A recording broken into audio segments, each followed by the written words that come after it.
Good morning, good afternoon, and good evening, everyone. We have a exciting VizConnect today. VizConnect, of course, is connecting you with the art of data visualization and storytelling. So please, if you haven't subscribed already, jump on to our VizConnect YouTube channel and join thousands of others that have subscribed.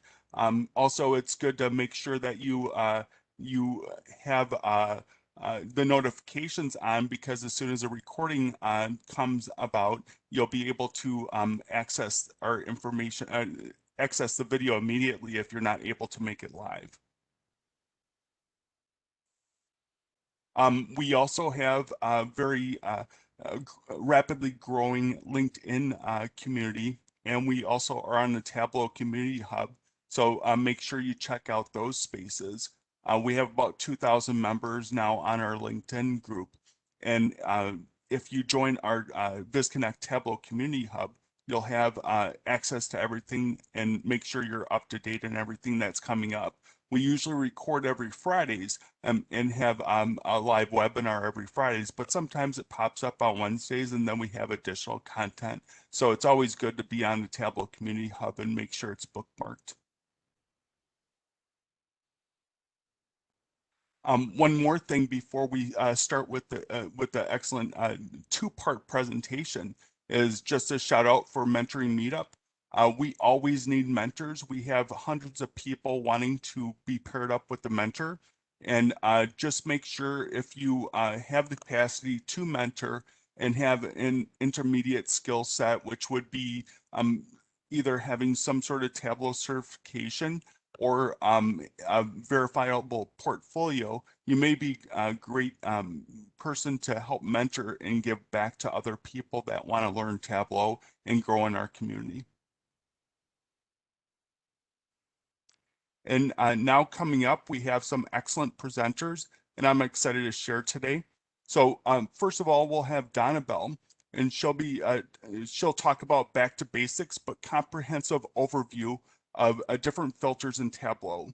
Her session will include different ways to customize filters, how different filters behave, and how to demystify context filters. It's so important and often a stumbling point for so many people when they're working with Tableau, even those that have been working with Tableau for quite a while. So this is going to be a great session for you. And Kizley will show us how to use the latest map layers feature for geospatial analysis and design. So that's a very exciting thing, and there's so many things you could do with that. So it's going to be great to see that, and the updates on that was just with 220.4 with expanding that, and it's exciting to see both those things come together on this session. So to begin, how about I introduce Donabel?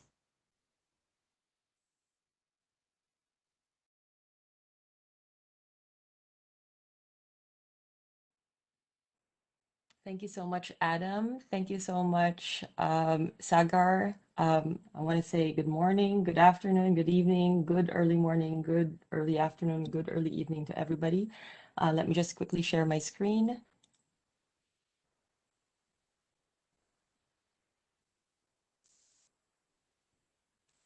Okay, I just wanted to quickly check. Can anybody, can you see my screen? Okay. Looks great. Okay, thank you so much. As Adam has mentioned, I will be talking about filters. It's really back to basics with filters. So for the next 20 minutes, we're just going to go over some of the filter concepts. If you are familiar with Tableau already, hopefully you'll find this as a good refresher. And if you're new to Tableau, I think there are some good pieces in here that you can take away.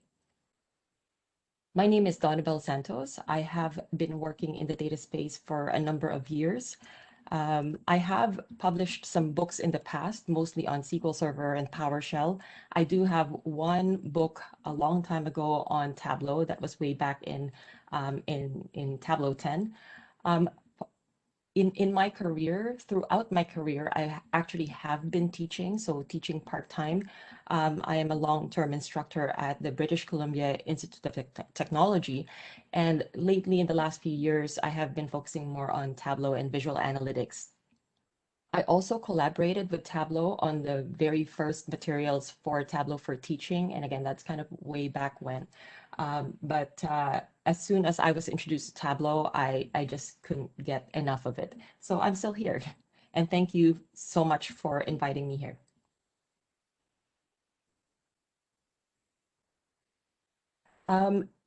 When we moved to virtual instruction or online instruction, so I used to teach in person, but last year when everything kind of switched to virtual, I wanted to find a way to supplement some of the materials that I'm teaching for my class.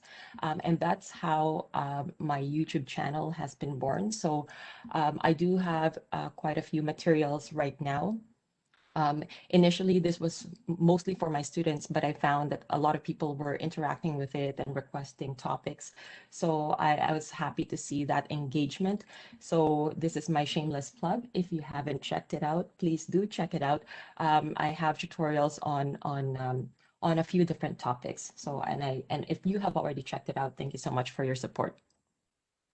So for today, we're going to talk about filters, but there's so much about filters that I wanted to really focus on some of the key things that we can cover in 20 minutes. I'll be talking about dimension filters and measure filters, also talking about date filters. And towards the end, we're going to look at context filters. And if we have time, I also want to share some tips and tricks and strategies that that I found useful for me when I was working with filters. I do have a kind of almost a 40-minute video on this, should you want kind of the extended version of this topic. So I want to start with what are filters for? So filters are for narrowing down data. And we narrow down data for multiple reasons. Sometimes you don't want it in your visual, sometimes you don't want it in your calculations. The other thing to remember about filters is filters are data driven. The values that you are going to see in your filters are going to come from your data source. And that's an important thing to note. Now, what I want to do is I'm going to jump right into a quick demo. When we are working with filters, how do we create filters? I want to start with how do you show filters very quickly, especially if you're brand new to Tableau. So one thing we can do is if you already have a view, you can just right click on your pill or click on the drop down in your pill, and all of those will have an option for you to show filter. Now, when we decide to show filter, so for example, and here I have subcategory, if I decide to show filter, there's two things that happen here. This action introduces this pill into the filter shelf. In addition to that, it actually shows what we call the filter control. Now, we can do that for any of the field we have in the canvas, or you can also right click on any of the fields you have in your sidebar. So if we try to do that, for example, in here for sum of sales, so on the drop down, there's also a show filter option. And again, what this does is it automatically introduces this field in two different places, in your filter shelf, and it also shows it in your filter control within your visual. Now, another way to add your filters is, instead of using that show filter, is to simply grab a field from your sidebar. For example, in here, if we want subcategory, we can simply drag it over to your filter shelf, but the experience is going to be a little bit different. Tableau will get to ask you, well, what do you want to do with this field?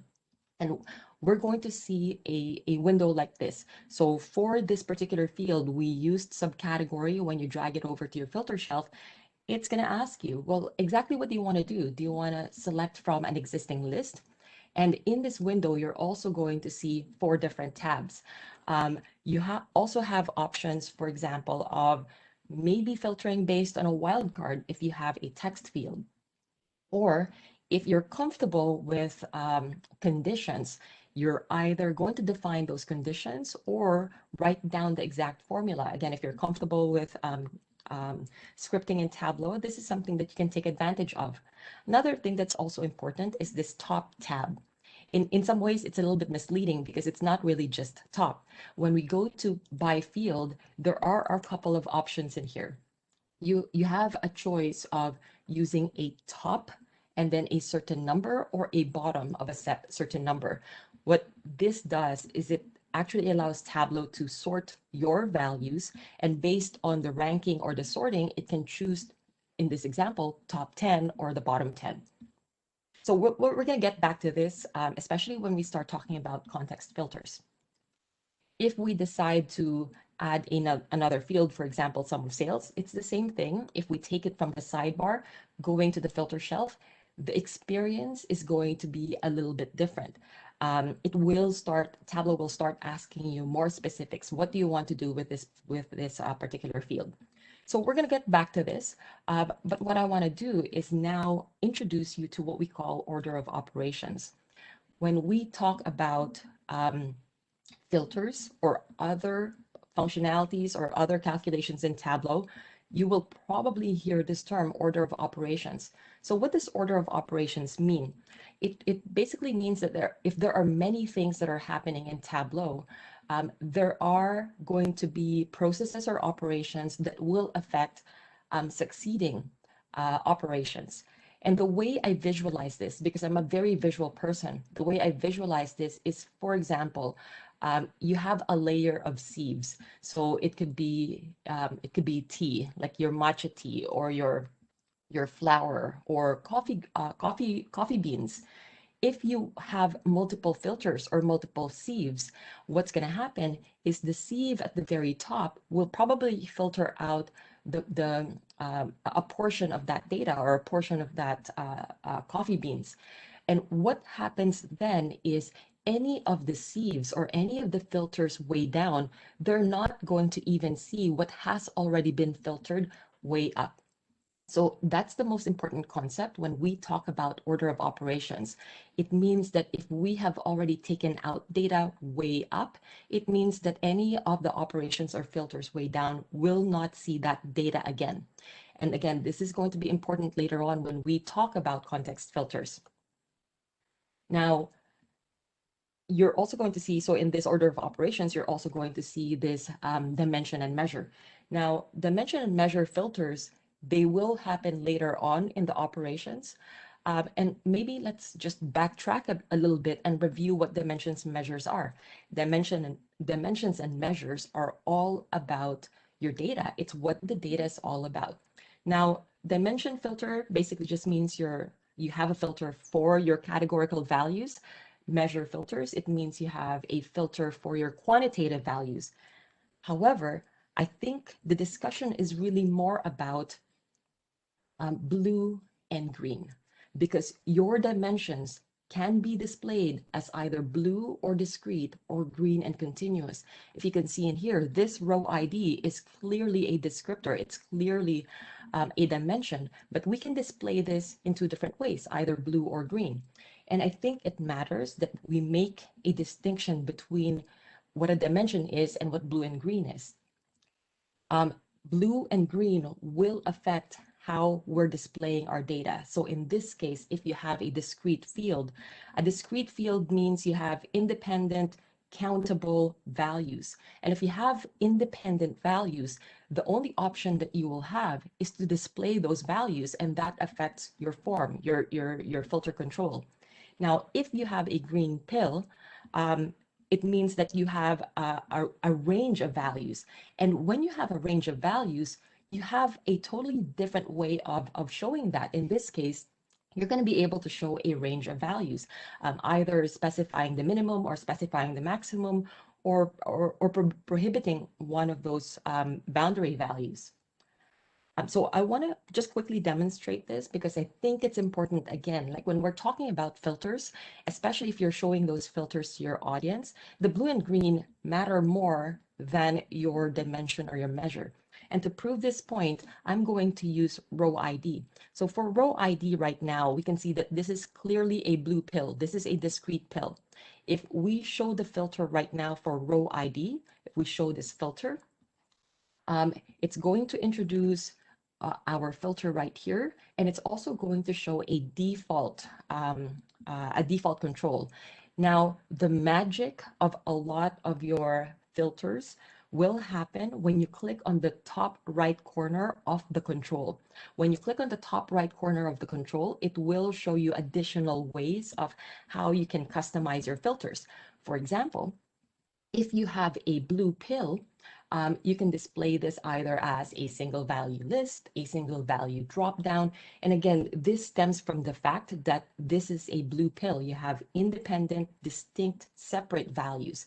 So let's just maybe go through these different options so you can see what it looks like. So you have a single value list, which means it's going to list all of these values one by one. And a single value list means you can only choose one. A single value dropdown. Typically, we would choose this if you want to save a little bit of space and if it's not important to show all the values right away. You also have a single value slider. You have multiple values list. Again, these are different options if you have a blue pill. So regardless of that blue pill. Now, should we change this dimension? Should we change the way we display this to a green pill? So right now this is blue, but if we change this to continuous, so on the drop down, this exact same field, if we change this to continuous, the form of the filter will change. So on the drop down, we have show filter.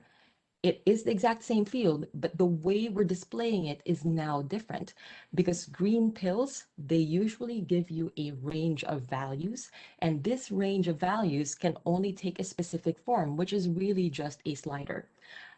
So just note that any of the fields potentially can be both blue or green, depending on the type. But in this case, the blue and the green is the one that determines the type of filter that we have. Now, let's also talk about dates. So for dates are special in Tableau because there will be discrete dates, there's going to be continuous dates. For the discrete dates, it will have the same form as any other blue pill, as any other discrete dimension. But green dates, I think a lot of people usually do not encounter these options, but for continuous dates, you actually have a slightly different form. So you still have the range of values, but you also have additional options for relative dates and browse periods. So let's just demonstrate this. So if we have continuous dates, so if I take my order date and drag that over to the filters card, in here, the first two options are green pills. So you can see it from the green icon. So if we want a range of dates and just click on next, and for now, I'm just gonna click OK and show this filter. So on the drop down, we can show this filter. Now, this is a little bit different, although this is a range of values, but when you click on any of these dates, it will open up a calendar control. And again, it's because of the nature of this data. Now, the other options that are available for us for continuous dates, so range of dates, start date, end date, this is very similar to your other green pills, but relative date is specific to date fields. So relative date allows us to identify and allows us to show options for, let's say, intervals, let's say days and weeks and months. We're allowing our end users to be able to select these intervals. So if I want, if they want to see past, let's say last 3 days or last 3 quarters or last 3 years, then we give them that option. And by default, this is anchored to today. If you want to change that, if you want this to be based on a specific date or maybe last year or last calendar, last fiscal year, you can edit this filter and anchor this relative to a different date. Now, the last option that I want to share for dates is on the drop down again, we can choose what we call browse periods. Now, this is a quick and easy way to give a predefined set of intervals for dates. But just note that these are predefined. It's either 1 day, 1 week, 1 month, 3 months, 1 year, and 5 years. So out of the box, we can't change it. But if you do need different kinds of dates, there are different strategies in Tableau to accomplish that. Now, let us go to context filters. So context filters,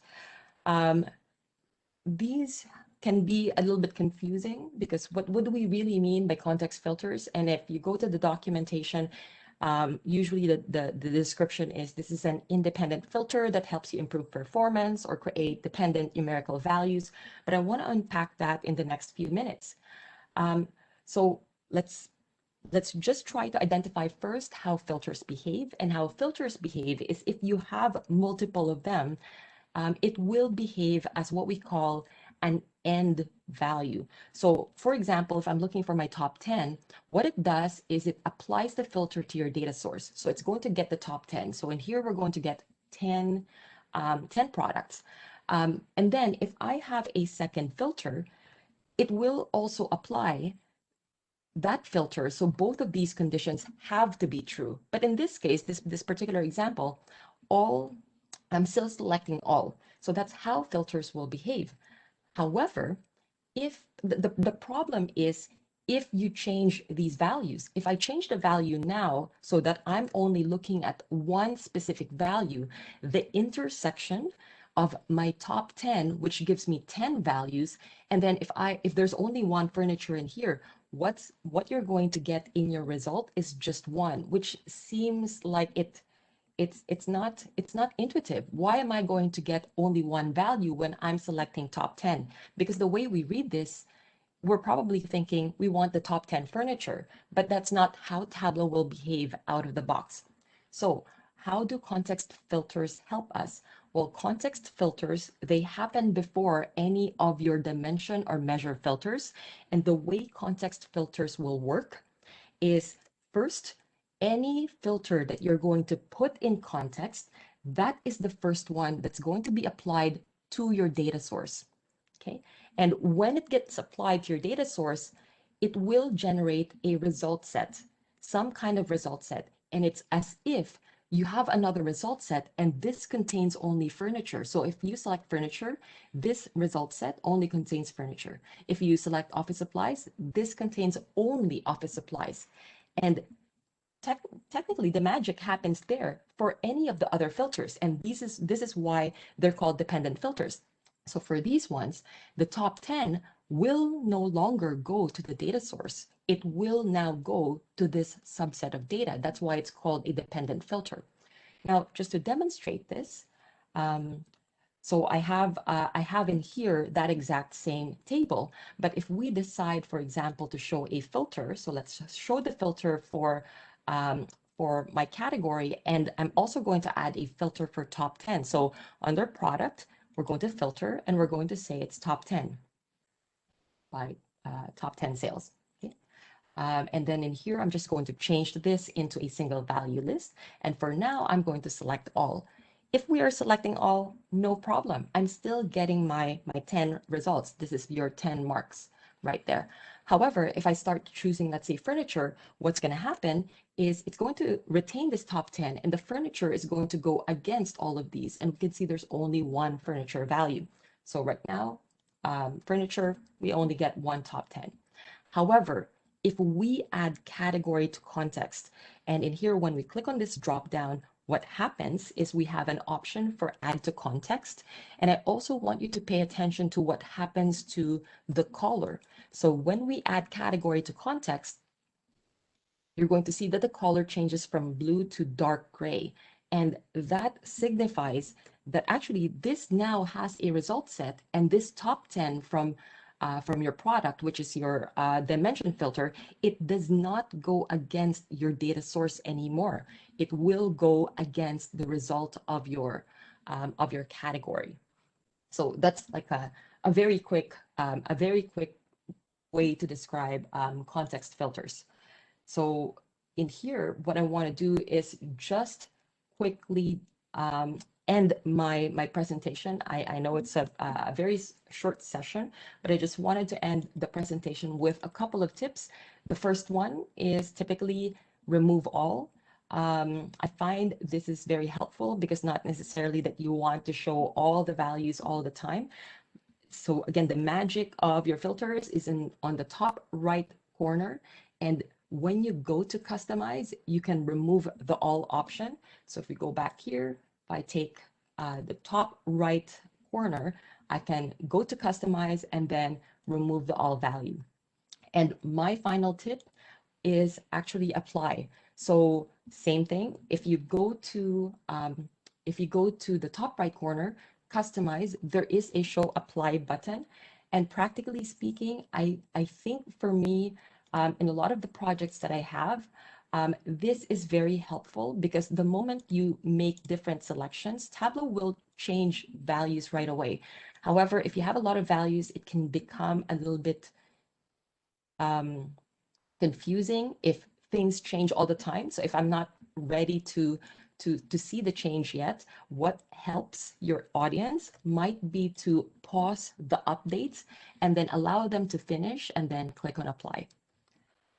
And I believe that is the end of my 20 minutes, and I did go over by 1 minute. So thank you so much for listening. I hope that quick session was helpful. Thank you so much, Donabel. As soon as I saw your YouTube channel and saw the content that you had on there, I knew you had to be on VizConnect. And I have to give you props for coming on at 3:30 in the morning your time. You wouldn't know it if I didn't say it. It was a great session. And one of the main things I noticed and what excited me about this session was that context filters and filters in general are often confused by a lot of people. And it's great to see a quick rundown of those and how to apply them, especially context filters, because people tend to get confused by them a lot. In your experience, I do have one question. What Mhm. was what's the one thing that people tend to get confused by the most that's the easiest way to change their confusion as far as filters are concerned? Because a lot of people have a lot of different questions about filters.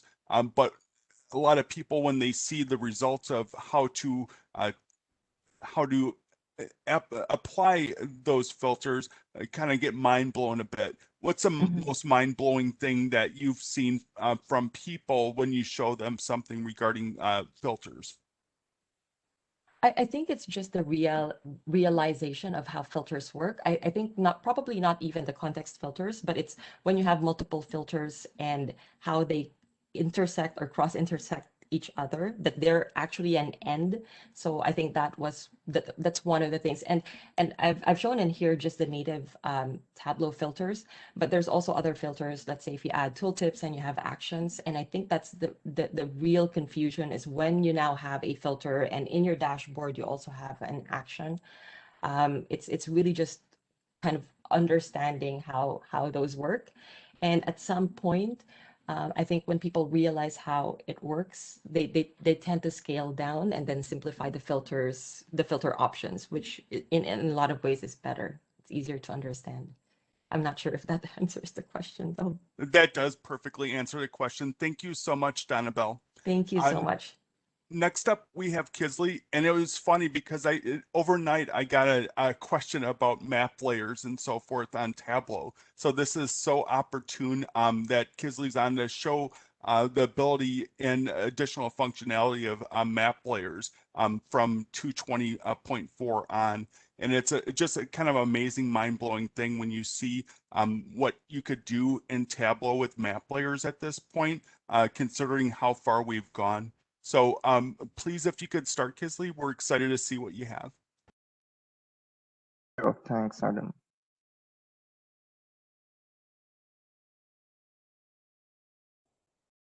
Let me know when you can see. Yes, we could see perfectly and hear.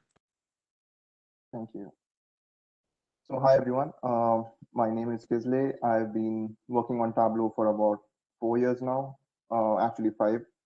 And yeah, so I'll be talking about the new map layers features, which was released recently, I think in December, along with Tableau 2020.4. So as a lot of people have said online, it's supposed to be a game changer with a lot of new exciting features and possibilities. So I'll be talking through some of the new features and how you can pack in more information and analysis uh, into your maps without compromising on the design elements as well. So let's get started.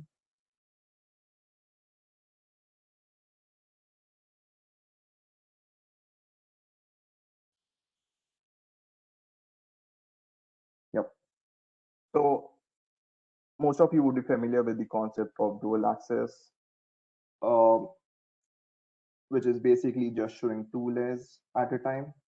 So as you can see in this map, to visualize two measures, I would probably be showing something like a shape and color coding the map with a certain second measure.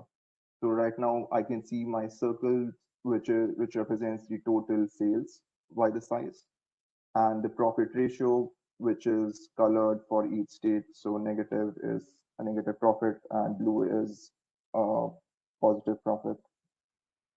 So it's kind of limited to two marks or less. If I wanted to show a third measure or a mark, it is not possible with a dual axis. However, with Tableau 2020.4, this opens a wide range of possibilities because now I can have an unlimited number of layers, which means I can show unlimited number of marks and measures. So in this visual, you can see I'm still showing the total sales by the size of the circle. However, I'm also showing the per capita income, the top three states by profit ratio, and my top five states by the count of the customers. So I have been able to pack in a lot of information uh, within the same visual. And also interesting to note is all the measures are on a different level of details. So my total sales is on a city level. My per capita income is on a county level, whereas my top three states by profit and the customers are on a state level. So it really enables you to visualize data in a variety of ways and gives you a lot of flexibility, both in terms of the amount of information you can show and also the design. So now let's talk about some of the UI aspects of map layers.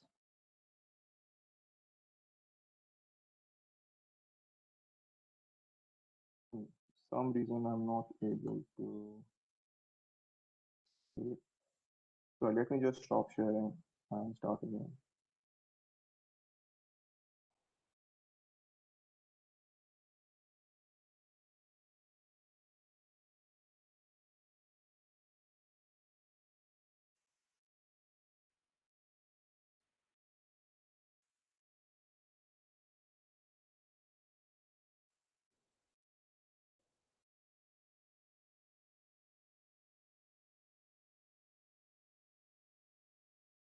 So as I said, we can have unlimited number of layers. On the left, you'll see the layers which have been added to this view. I have added 4 layers in total, and each one has its own mark shelves, so I can control the color, the size, uh, the opacity, and the level of details and such. So this really provides a lot of flexibility in terms of what we can show. Next is I could toggle the visibility of layers as well. So I could choose to show some layers and hide some others. So if I hover on a layer, I get this down arrow option, or I could also click on that eye icon and toggle my layers on or off. So this really comes in handy when I would not maybe want to show something immediately or save something for later.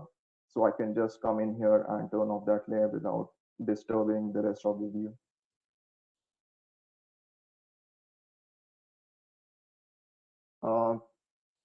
So by default, when you add a mark on Tableau, it is selectable, and you get that highlight sort of black border around it.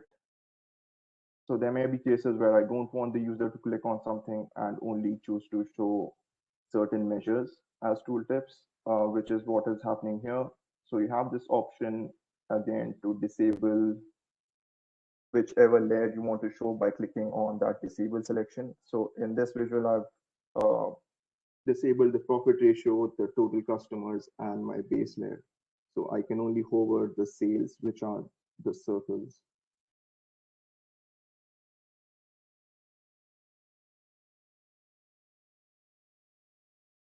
And I can also reorder my layers. So there may be instances where if certain marks are overlapping, you would want to show something on the top based on priority or based on just the layout. So just dragging and dropping or moving the layers up and down would reorder the layers, and the one which is at the top would appear first in the order of the layers.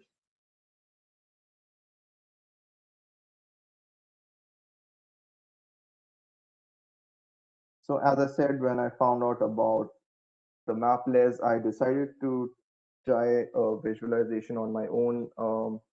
I wanted to look at uh, how the rent is distributed in the city of Bangalore, because I was searching for an accommodation myself. So I thought it would be interesting to get some data and probably map out how the rent distribution is across the city.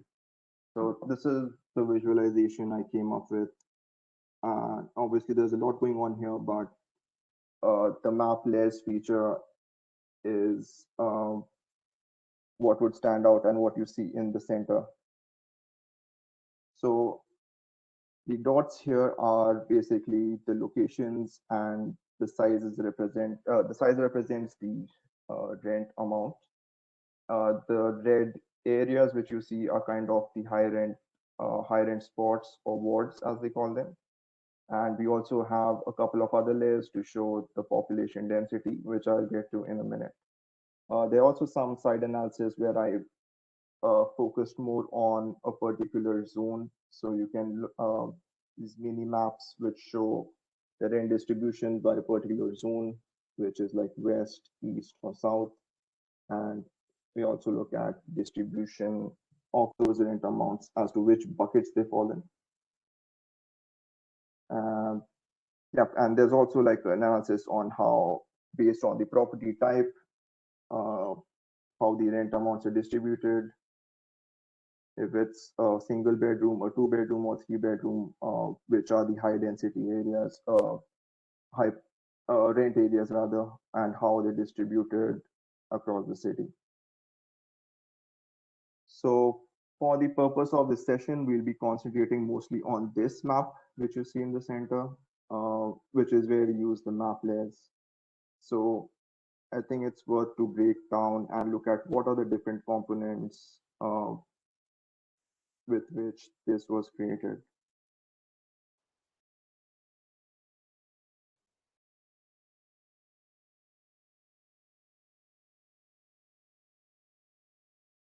So whenever we start with a map or a map layer visualization, I would recommend to take into account three things. What is your data? Do you need any kind of geospatial file or a layer? Basically anything which is external to Tableau. And finally, what are your layers going to be? So in terms of data, I scraped some rent amounts for like 17,000 properties from a local housing website, and also looked at some census data to look at how the population distribution is. In terms of the map, since the Bangalore map at the ward level is not available directly in Tableau, I had to download a shape file and also created like a base layer using Mapbox. So if you look at these hashed areas, this layer was kind of created in Mapbox because right now this functionality is not available directly in Tableau. So this kind of has to be created before bringing this into Tableau. But these two steps would kind of be optional in case you do not want this level of analysis or something like simple like a US map. You could just come in and start creating your visualization without the need for a shapefile. So it all depends on what level of data you want to analyze. And finally, we have the layers. So I have 4 layers in this map. We'll be looking at this in detail. I'll be doing a short demo on how to create this, but just for an overview, we have 4 layers. a base layer, which is just to give the outline of the map. The rent amount, as I said, are these small dots. The population density is again what comes from the census data, and the high rent areas, which are these red spots which you see here. So yeah, that was an overview of how the visualization is. Now let's get to the fun part, which is building this in Tableau. Let me switch my screen. It seems to be stuck again for some reason, sorry.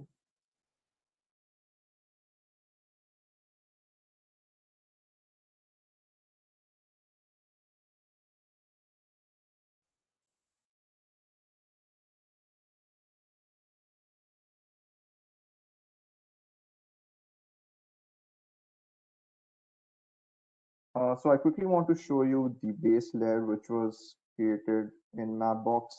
Um,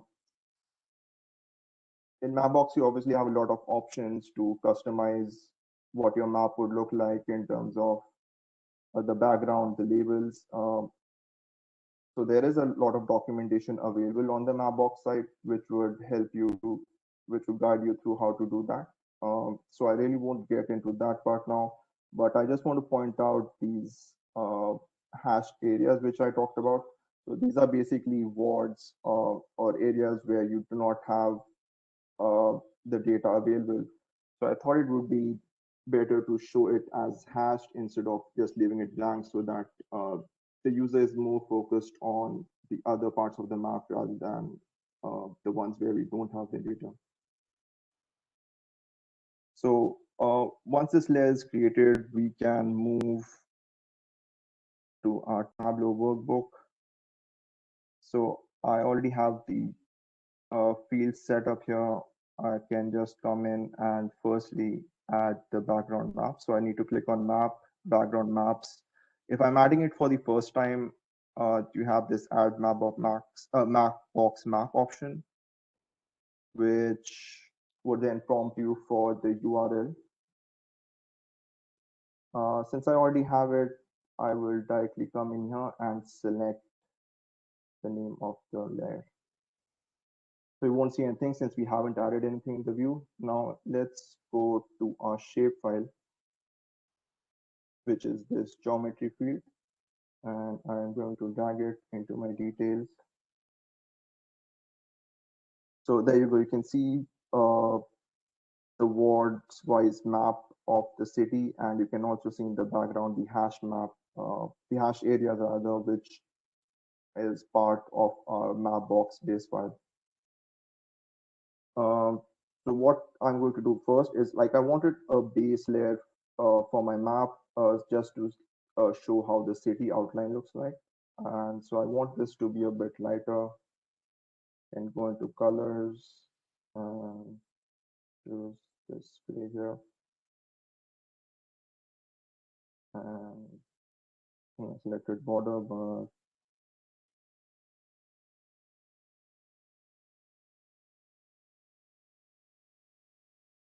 slightly darker border. So there you see this would be kind of like a base layer on which we'll build or which we'll add other layers going forward. Let me reduce the opacity of it, maybe like 30. Okay, let's add our rent data. So I should have something called locality. So as you can see, this is a geospatial field, which is a prerequisite. If you have to add something as a map layer, it should be a geographical field. So I'm going to drag this into my view, and you see an option which says add a marks layer. This is basically what your map layer feature is, and I'm going to drag it over here on top. And now you can see I have two marks cards here, one for locality and one which is my base layer. So let me quickly rename this to base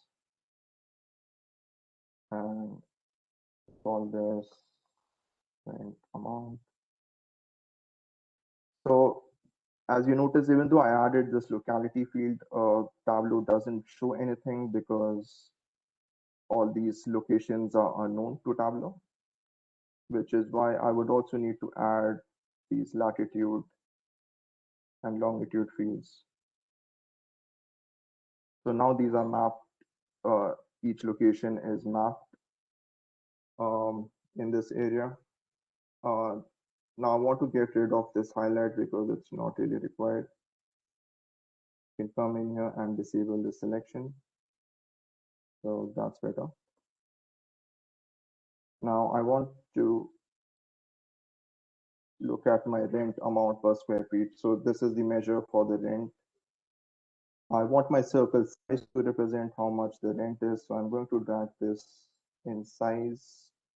And the measure I'm choosing is median. You could also go for something like average, but in cases where your data has or may have outliers, median is like a better measure so that your data is not skewed. So now you can see the size reflects the size, the amount of the rent. I want to make it something darker and then bring down the opacity 70. Now some of the circles are overlapping, so it's probably a good idea to have a border here.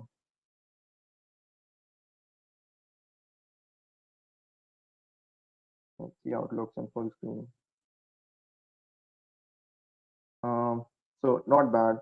We have our base layer and we have the points plotted. So I would probably also want to look at without a user coming in and having to analyze each circle and how much rent it represents.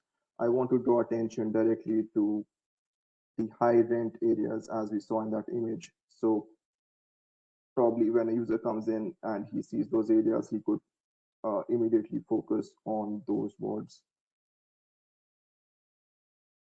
And I probably also want to reduce this size a bit.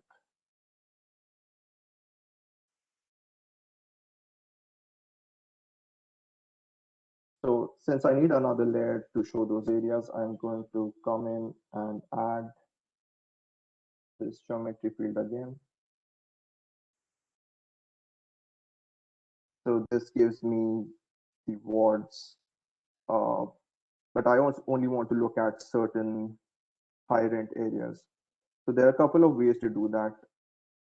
I could either create a calculation, a rank calculation, which would give me like the top 10 wards by rent or something like this. Or the easier way is to create a group which is what we'll do. So it's already created here, but as you can see, there are two groups. One is like the top 10 wards and all the others clubbed into one. So what we are concerned is with this group here. But if you want your calculation to be dynamic, the rank calculation would be the way to go. But for now, we can directly use this group. So now you can see the others are highlighted in gray, whereas the red is what we are concerned with. So I'm going to come in here and just hide the others. So I'm only left with these high rent wards, which is what I want. And again, I can format this to look a little better. In this color, something lighter.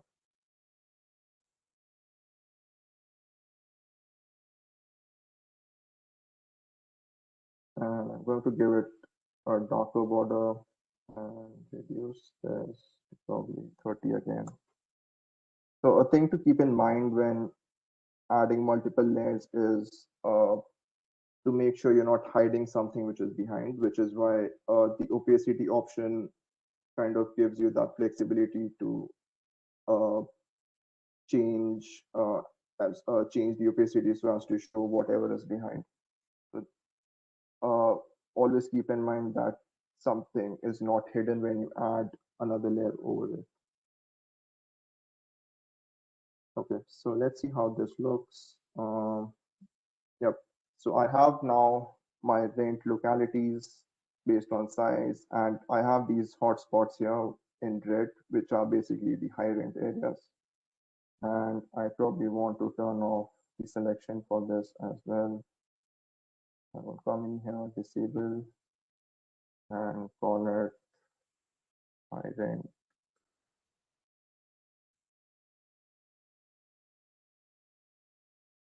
So I have 3 layers, and the last piece would be to look at maybe the population, because I see mostly in the central area the rent is high.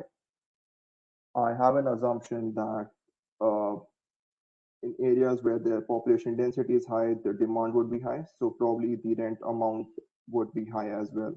So it would be worth to check out how the population density distribution is across the city and uh, check if my assumption is correct.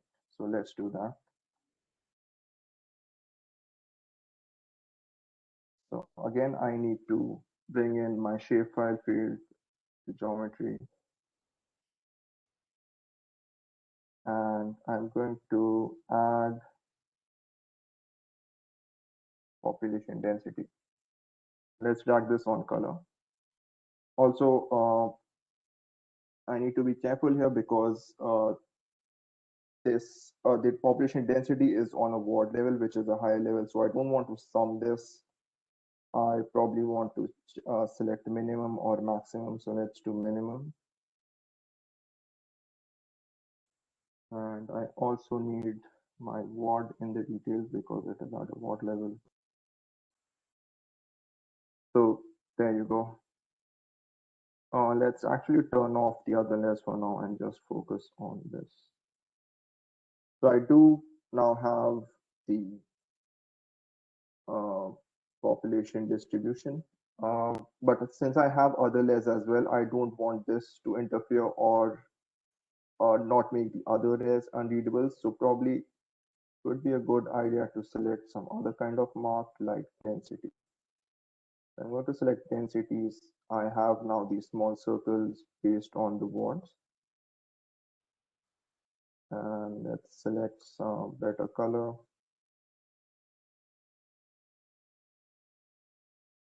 So I also have these options to change the intensity and opacity.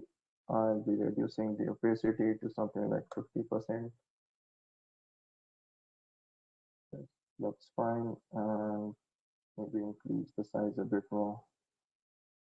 So I don't want to increase it too much because it would then overflow the region to where it belongs. And we don't want that because that wouldn't be a correct representation. Let me call this population density and also disable. And let's enable all the other layers.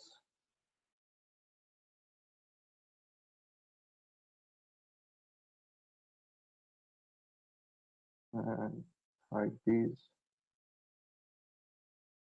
So now we have all the information which we need.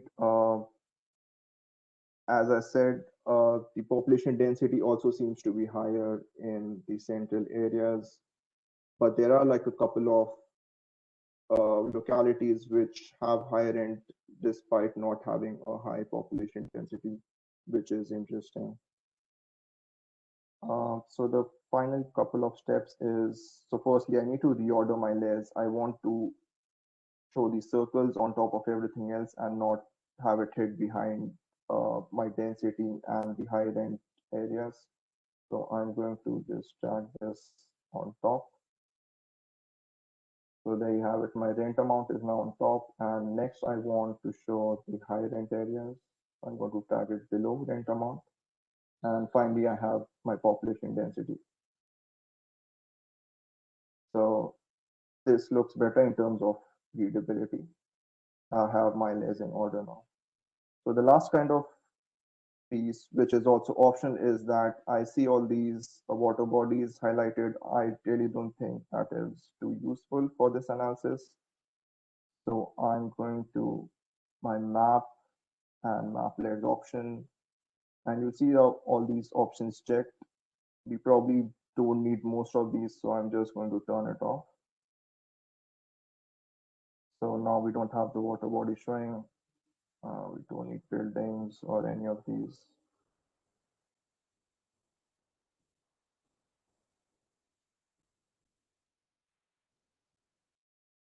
I'm going to keep my place labels because this kind of shows what the locations are, but if you want, you could choose to turn it off as well.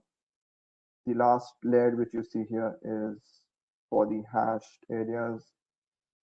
You could turn it off in Tableau, but we had this for a purpose to show the areas which don't have data. So I'm going to keep it in. And yep, so this is our final map.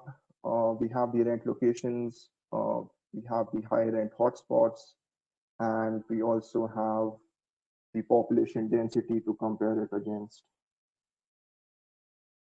So this is just one piece, actually the main piece of that visualization, which uses map layers. So I just wanted to share that with you. And so we did most of the calculations were already done, but this workbook is downloadable. So if you want to like reverse engineer or look through the calculations, you can do that, and drop me a question in case you have any doubts. So I hope this session on map layers was useful. Obviously, there are a lot more possibilities, and I only focused on the geospatial analysis part of it. There's a lot more you can do, and there are like tutorials and materials available from other community members as well if you want to explore that. So yeah, it's all available, and thank you. I'll be happy to answer any questions which you have. Thank you so much, Kizley. What a great presentation on the new features of Tableau Maps. We do have a question from Tim Beard. He was wondering if your viz had anything to do with you actually finding a location, and if it did it help you, and do you like your place? Good question, actually. So the Viz only answers one part of this question, which is what are the high rent areas. But obviously, when you want to purchase a house or rent a house, you would look into other sort of factors as well, like is it closer to hospitals or modes of transport. So I would say those the Wiz doesn't specifically answer those questions, and I would need more data for that. But yes, it did answer a part of question as to where should I focus my search in which particular areas and which ones to avoid. So in that way, it was helpful. And I do have one more question for you. What role has Tableau Public had in your ability to grow and the importance of your growth as a data visualizer? So Tableau Public, I mean, everything is due to because of my public profile. I started back in 2017 when I discovered the tool and the community, and I have been adding visualizations periodically. I received my last two job offers because someone looked at my Tableau Public profile. So it's a great asset, definitely. And I would like to commend the Tableau team as well to keep on adding these features. Every few months, there is a new possibility which opens up. And if you look at the level of designs from other community members as well, it's like really high, all possible because of these frequent updates and features which keep on getting added. So yeah, it's really helpful. Thank you so much, Kizley. And I agree. I've been using Tableau since 2014, and every new release gets better. There's never been one that's been worse. So it's always fun to look forward to the next release of Tableau to see what opportunities come up as far as new things we could do to visualize data. It's always exciting, and everything is just popping up. It seems like quickly but it's kind of amazing as well. So thank you so much for your time, Kizley. And it was exciting to see what you did with the new features for map marks. Next up, we have one final question for Donabel. And our question is, what role has the community had with your engagement and having ideas um, for tutorials and so forth on your YouTube channel, for example? I think it has played a huge role, especially lately. So the last video that I created was actually from an email that somebody sent to me, and they were like, we really just want to know about formatting. Are you able to create a tutorial on it? So I think in the beginning it was mostly on my curriculum, but lately it's more about people who are commenting and sending me emails. So I thank anybody who's supporting me for that. I appreciate it. Thank you so much, Donabel and Kizley. We're just happy to have you here, and thank you so much for joining us. Everybody else that's been here today, I hope you learned something, and we're happy to have you. So with that, have a great evening, great morning, or great afternoon.